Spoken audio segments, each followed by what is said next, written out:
Au Tchad, les universités s'activent pour la rentrée académique 2020-2021, prévue le 1er octobre 2020, malgré les risques de propagation de la Covid-19.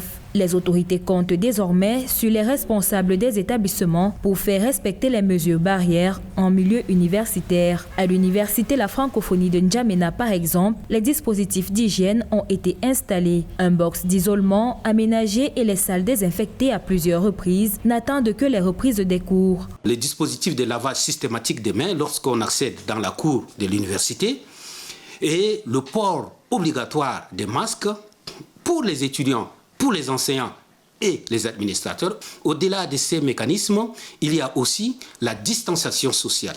Tous les dispositifs sont mis en place afin de permettre aux étudiants de garder un écart entre eux lorsqu'ils s'installent sur les tables bancs, et aussi les distances les séparant avec les enseignants qui viennent dispenser également les cours.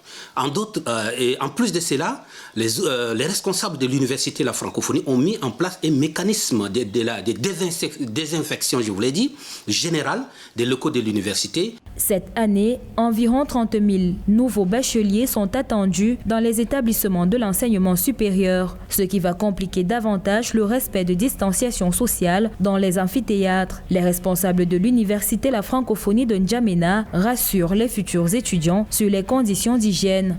Le gouvernement du Tchad avait donc lancé les journées d'action citoyenne pour la rentrée académique 2020-2021 afin de mobiliser l'ensemble de tous les acteurs pour participer à une rentrée sans coronavirus. Et à cette occasion, un appel solennel donc a été lancé à l'endroit de tous les Tchadiens épris de patriotisme de contribuer pour la mise en œuvre de cette rentrée.